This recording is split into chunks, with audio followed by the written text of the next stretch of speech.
Michel Sardou, à 78 ans, vient de faire des révélations qui bouleversent l'univers de la chanson française. Pendant des années, on nous a présenté l'image de deux icônes, deux frères de scène, deux figures emblématiques de la musique française, prétendument unis par une amitié indéfectible, Michel Sardou et Johnny Hallyday, des noms gravés dans l'histoire culturelle. Aujourd'hui, Sardou décide de briser le silence et de dévoiler une réalité que peu osaient évoquer. Leur relation était loin d'être celle qu'elle semblait. Les récents propos de Sardou ont fait l'effet d'une véritable bombe, remettant en question des décennies d'histoire partagée. Il ne se contente pas de chanter, il s'exprime avec force. Voilà ce qu'il a osé déclarer à propos de celui que toute la France admire comme une légende. Mais cela ne représente qu'une petite partie de l'iceberg. Derrière les sourires des photos officielles et les accolades sur scène se cachait une rivalité intense, une lutte d'ego que le public n'a jamais soupçonnée. Maintenant que Johnny n'est plus là pour répondre, Sardou choisit de tout révéler. Comment deux hommes qui se considéraient comme des frères ont-ils pu nourrir une telle haine? Qu'est-ce qui a véritablement détruit cette amitié légendaire? Était-ce une simple blague maladroite en 2013 ou quelque chose de bien plus profond qui couvait depuis longtemps? Les révélations récentes de Sardou nous poussent à revoir notre perception de ces deux géants. Ce que nous découvrons est troublant, car derrière le mythe se trouvaient deux hommes aux égos surdimensionnés, deux artistes en compétition constante pour savoir qui serait le plus grand, le plus aimé, le plus respecté. Johnny voulait toujours dominer, tandis que Sardou, bien qu'il encaissait, n'oubliait rien. Aujourd'hui, des années après la mort de Johnny, Sardou révèle tout, les tensions, les jalousies, et ses révélations sont dévastatrices. Pour saisir l'ampleur de cette trahison, il faut remonter aux années 60, lorsque la France découvre deux jeunes talents qui marqueront à jamais l'histoire de la chanson. D'un côté, Johnny Hallyday, le rocker charismatique, l'idole des jeunes qui enflamment les foules. De l'autre, Michel Sardou, le chanteur à texte, l'artiste provocateur qui n'a peur de rien. Deux styles radicalement différents, deux univers opposés, mais une amitié naissante. Cette complicité, censée durer des décennies, était en réalité bien plus fragile qu'elle n'y paraissait. Les photos témoignent de leur proximité, vacances ensemble, soirées mondaines, une complicité évidente. Ils s'offraient des cadeaux somptueux et se soutenaient dans les moments difficiles. Le public les adorait, et la presse les encensait. Sardou évoquait avec émotion Johnny comme un frère, partageant succès, doutes et victoires. Une fraternité qui semblait éternelle, mais derrière cette façade se cachait une réalité moins glorieuse. Dans le monde du spectacle, il n'y a pas de place pour deux rois, et ils le savaient. Chaque succès de l'un était ressenti comme un échec par l'autre. Chaque tournée triomphale, chaque disque d'or, chaque ovation du public alimentait une rivalité silencieuse mais dévastatrice. Ils souriaient ensemble pour les photographes, mais dans leur esprit, la guerre faisait rage. Récemment, Sardou a lâché une phrase qui éclaire d'un jour nouveau leur relation, Johnny voulait toujours pisser plus loin. 5 mots qui résument 50 ans de tension, révélant qu'au-delà de l'amitié affichée, se cachait une lutte d'ego permanente et épuisante. Johnny ne pouvait tolérer que quelqu'un d'autre lui fasse de l'ombre, et Sardou, juste à côté, accumulait ses propres succès, devenant un concurrent constant. Cette rivalité prenait des formes subtiles mais bien réelles. Lorsque Sardou sortait un album à succès, Johnny en préparait un encore plus ambitieux. Quand Johnny annonçait une tournée monumentale, Sardou répliquait avec des concerts dans les plus grandes salles. C'était une course sans fin où personne ne voulait perdre la face. Le public, lui, ne voyait rien. Pour les fans, ils étaient simplement deux artistes exceptionnels au sommet de leur article. Mais pour eux, c'était une bataille quotidienne pour savoir qui dominerait vraiment la scène française. Les tensions éclataient parfois en coulisses, remarques acerbes, piques à peine voilées, silence lourd de sens. Leurs entourages respectifs en étaient conscients. Lorsque ces deux-là se retrouvaient dans la même pièce, l'atmosphère devenait électrique. Chacun jaugeait l'autre, mesurait ses succès récents, évaluait sa popularité. Sardou observait Johnny accumuler les triomphes avec un mélange d'admiration et de jalousie, tandis que Johnny ne supportait pas que Sardou puisse rivaliser avec lui sur le plan artistique et intellectuel. C'était là le véritable problème. Johnny était le roi du spectacle, le showman par excellence, mais Sardou avait quelque chose que Johnny ne pourrait jamais avoir, la reconnaissance des intellectuels, le respect des critiques, la légitimité artistique. Cette frustration le rongeait, alimentant une rancœur qui n'attendait qu'une occasion pour exploser. Cette occasion est survenue en 2013, lors d'un concert où Sardou, en pleine forme, a fait une blague sur les filles de Johnny. Une blague qui devait être légère, mais qui a tout fait basculer. Johnny, lui, ne rigole pas avec sa famille. La ligne rouge était franchie, et il n'y avait pas de retour en arrière possible. La réaction de Johnny a été immédiate, pas de coup de fil énervé, pas de confrontation directe, mais un silence glaçant. Il a coupé les ponts, effaçant Sardou de sa vie comme on efface un fichier. Pour Sardou, c'était un choc. Il a essayé de s'expliquer, de s'excuser, mais Johnny était intraitable. Ce qui avait été une blague maladroite est devenu le point de non-retour d'une amitié déjà fragilisée. Les mois, puis les années ont passé.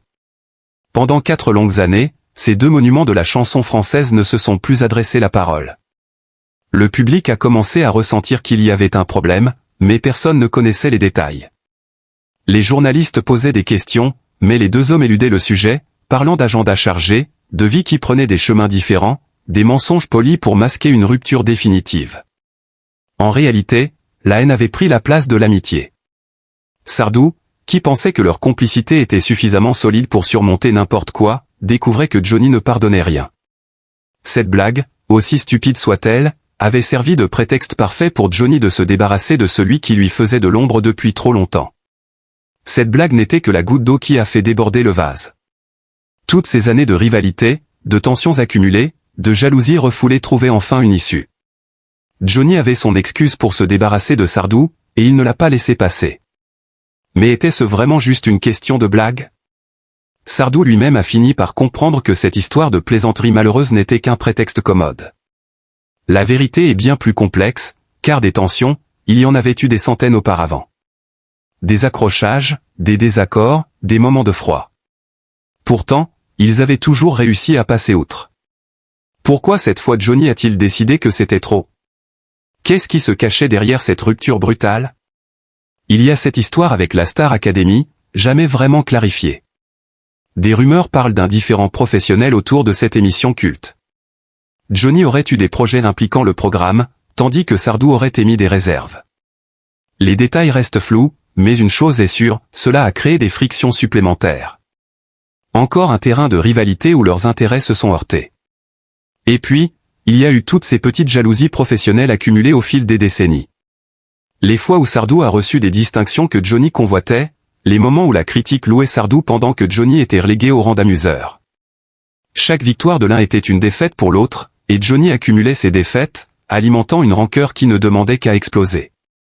Sardou représentait tout ce que Johnny aspirait à être, mais qu'il n'atteignait pas complètement. L'artiste respecté, l'intellectuel de la chanson, celui dont on analysait les textes dans les lycées. Johnny pouvait remplir le Stade de France, vendre des millions d'albums, mais il lui manquait la reconnaissance artistique que Sardou possédait, et cela le rongeait. Cette frustration perpétuelle, cette quête de légitimité qui lui échappait alimentait une animosité que Johnny camouflait derrière des sourires. La blague de 2013 n'était donc pas la cause de leur rupture, mais l'excuse parfaite pour officialiser une haine qui existait depuis toujours, tapie dans l'ombre de leur prétendue amitié. Aujourd'hui, des années après la mort de Johnny, Sardou choisit de dévoiler tout ce qu'il avait sur le cœur. Ces déclarations récentes ont eu l'effet d'une déflagration dans le monde de la chanson française.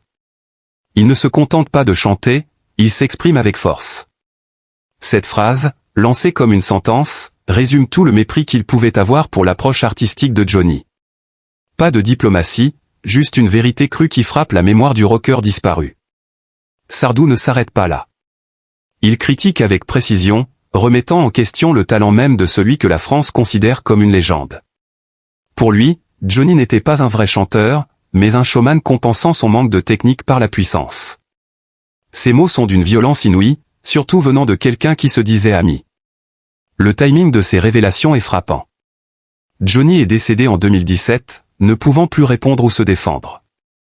C'est à ce moment que Sardou choisit de tout dévoiler. Coïncidence? Certainement pas. C'est lâche, même cruel, d'attendre que l'autre ne soit plus là pour cracher son venin. Mais Sardou semble indifférent. Après des années d'attente, il s'exprime enfin, derrière ses attaques techniques se cache une profonde rancœur. Sardou n'a jamais digéré cette rupture brutale, ce silence méprisant que Johnny lui a imposé pendant 4 ans.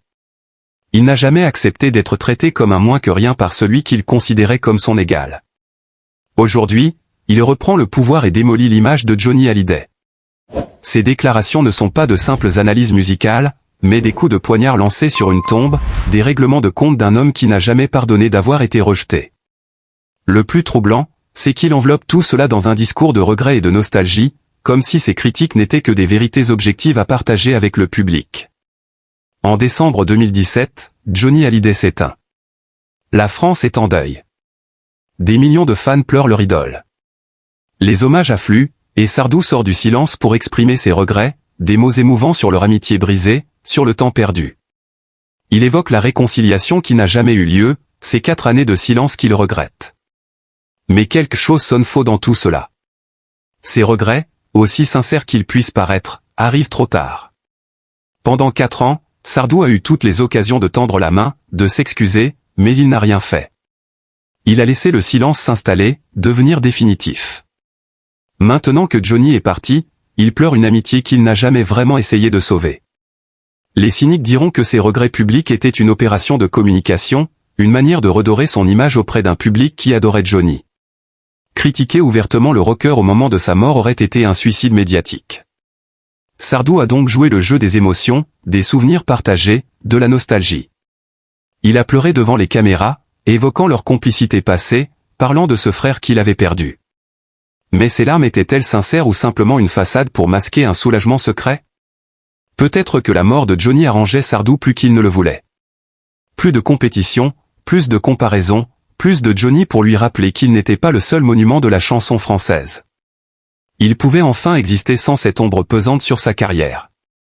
Cependant, l'histoire ne s'arrête pas avec la mort de Johnny. En décembre 2024, lors de la diffusion de son dernier concert, Sardou revient sur sa relation avec Johnny, réitérant sa phrase célèbre sur leur rivalité. Dans sa tournée d'adieu, il rend hommage à Johnny en interprétant quelque chose de Tennessee sur scène. Un geste touchant, mais qui va créer une nouvelle polémique. En novembre 2023, Laetitia Hallyday réagit à cet hommage, déclarant qu'elle est heureuse que Sardou le fasse. Des mots apaisés, mais qui ne plaisent pas à Sardou, qui lui reproche de ne pas être venu à l'un des hommages qu'il a rendus à Johnny. En mars 2025, alors qu'il tire sa révérence après 60 ans de carrière, il exprime son mécontentement face à l'attitude de Laetitia. Un nouveau clash qui montre que même des années après la mort de Johnny, les tensions persistent. Ces échanges publics révèlent une vérité troublante. Sardou semble incapable de clore ce chapitre de sa vie. Ses déclarations deviennent une tribune pour évoquer Johnny, régler des comptes, exprimer des frustrations non résolues. Et maintenant, c'est avec la veuve de Johnny qu'il poursuit cette guerre par interviews interposées. Comme si cette rivalité devait perdurer, même sans l'un des protagonistes. Une obsession qui montre à quel point cette relation a marqué la vie de Sardou, bien au-delà de ce qu'il veut admettre. Voici donc la vérité derrière l'une des amitiés les plus célèbres de la chanson française. Une histoire qui semblait fraternelle, indestructible, mais qui cachait une rivalité féroce, des jalousies profondes et une compétition sans fin. Michel Sardou et Johnny Hallyday n'étaient pas les frères que le public imaginait. Ils étaient 2 géants aux égos démesurés, en lutte constante pour savoir qui dominerait l'histoire de la musique française. L'ego a tout détruit, et peut-être que cette amitié n'a jamais vraiment existé. Peut-être n'était-elle qu'une façade commode, une illusion entretenue par 2 hommes qui savaient qu'ils avaient besoin l'un de l'autre pour briller davantage. Leur rivalité les a rendus plus grands, chacun poussant l'autre à se dépasser. Aujourd'hui, Sardou porte encore ce poids, ces non-dits, ces regrets, cette réconciliation qui n'a jamais eu lieu. Il parle toujours de Johnny, incapable de tourner la page, prisonnier d'une relation toxique qui a marqué sa carrière. Johnny, de son côté, est parti avec ses secrets, sa version de l'histoire, et ses propres frustrations. Il ne répondra jamais aux accusations de Sardou. Le silence est définitif. Une question demeure, peut-on vraiment être ami avec son rival? Peut-on partager une scène, des succès avec quelqu'un que l'on jalouse? Sardou et Johnny ont essayé pendant 50 ans et ont échoué.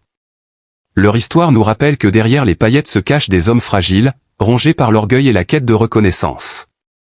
2 légendes qui auraient pu s'élever ensemble, mais qui ont choisi de se détruire mutuellement. Un gâchis monumental gravé dans l'histoire de la chanson française. À 78 ans, Michel Sardou se tient face à l'histoire, face à lui-même, et ose dire tout ce que tant aurait préféré taire. Ces mots résonnent comme un cri, non pas de colère, mais de vérité. Dans un monde où les légendes sont souvent figées dans le marbre de l'admiration, il rappelle que derrière chaque idole se cache un être humain, avec ses blessures, ses orgueils, ses regrets. Et aujourd'hui plus que jamais, il mérite non pas notre jugement, mais notre compassion. Pendant des décennies, la France a rêvé d'une amitié mythique, Sardou et Johnny, deux géants, deux frères de scène, unis par la musique et la gloire. Une fraternité que le public a chérie, idéalisée, sanctifiée. Mais les mots récents de Sardou ont fissuré cette image d'Épinal. Ils ont mis à nu une réalité bien plus complexe, celle d'une rivalité cachée, d'une douleur silencieuse, d'une affection contrariée. Ce n'est pas une trahison, mais un aveu. L'aveu d'un homme fatigué des masques, fatigué de jouer un rôle dans une pièce écrite par d'autres. On peut juger ses mots, mais il faut comprendre son geste. Parler, à cet âge, c'est survivre. C'est exorciser ce que le temps n'a pas su effacer. Sardou ne cherche pas à salir la mémoire de Johnny, il tente, à sa manière, de faire la paix avec un passé qu'il a hanté trop longtemps. Ce qu'il confie, ce n'est pas de la rancune, c'est de la douleur. Celle d'avoir perdu un frère sans avoir pu lui dire adieu, celle d'avoir été effacé d'une vie qu'il croyait liée à la sienne pour toujours. Derrière le chanteur provocateur, derrière l'homme à la parole tranchante, il y a aujourd'hui un vieil artiste désarmé, un homme blessé par le silence, un homme qui a donné toute sa vie à la chanson et qui, malgré la gloire, porte en lui le poids du manque et du regret. Il n'y a rien de plus humain que cela. Rien de plus vrai. Nous vivons dans une époque qui idolâtre les légendes mais oublie les hommes. On applaudit les carrières, les records, les trophées, mais on ne voit pas les solitudes, les fêlures, les nuits d'angoisse où les souvenirs brûlent. Sardou, lui, ne cache plus rien. Il se dépouille de tout, jusqu'à sa pudeur. Et ce dépouillement, loin d'être une provocation, est une leçon de vérité. Il faut de la force pour oser dire ce que l'on ressent, surtout lorsque le monde entier vous observe. Il faut du courage pour affronter les fantômes du passé, pour raviver des blessures qui ne guériront jamais. Michel Sardou ne cherche ni à convaincre, ni à justifier. Il cherche à exister encore un peu, à dire qu'il a aimé, qu'il a souffert, qu'il a été humain, tout simplement. On l'accuse parfois d'amertume, mais peut-être n'est-ce que de la nostalgie mal cicatrisée. Johnny n'est plus là pour répondre, et c'est sans doute cela qui rend tout plus douloureux. Ce dialogue inachevé, cette réconciliation manquée, cette phrase qu'il n'a jamais pu lui dire. Tout cela hante encore le cœur de Sardou.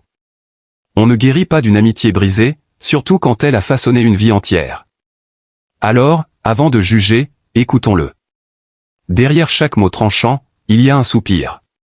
Derrière chaque pic, une larme retenue. Derrière chaque souvenir évoqué, un amour déçu. Ce n'est pas la haine qui parle aujourd'hui, c'est la mémoire. Une mémoire qui vacille, qui tremble, mais qui refuse de s'éteindre sans avoir été comprise. Michel Sardou n'est pas seulement un chanteur légendaire. Il est aussi un homme qui vieillit, qui regarde en arrière et qui mesure ce qu'il a perdu en chemin, des amis, des illusions, des instants qu'il ne retrouvera jamais. Son courage, c'est celui de ceux qui ne se cachent plus derrière la gloire. Il nous tend un miroir, celui de la condition humaine, fragile, imparfaite, bouleversante. Alors oui, ces révélations ont choqué. Oui, elles ont remué le souvenir sacré de Johnny. Mais peut-être fallait-il cela pour que l'on se souvienne que les mythes ne sont faits que de chair et de sang. Peut-être fallait-il que Sardou parle pour qu'on entende enfin ce que la gloire avait fait taire, le besoin d'amour, le besoin d'être compris. Aujourd'hui, au crépuscule de sa vie, il ne nous demande pas d'applaudir, ni même d'absoudre. Il nous demande simplement d'écouter. D'écouter l'homme derrière la légende, le cœur derrière la voix, la sincérité derrière les maladresses. Car au fond, tout ce qu'il exprime, c'est un cri d'amour déformé par le temps. Aimons-le pour cela. Pour cette vérité nue, imparfaite, bouleversante. Pour cette humanité qui transparaît dans chacune de ses failles. Michel Sardou ne cherche plus à être un roi. Il veut seulement être un homme pardonné. Et si nous pouvions, un instant, déposer nos jugements et tendre la main, alors peut-être, à travers nos cœurs, il trouverait enfin la paix qu'il cherche depuis si longtemps.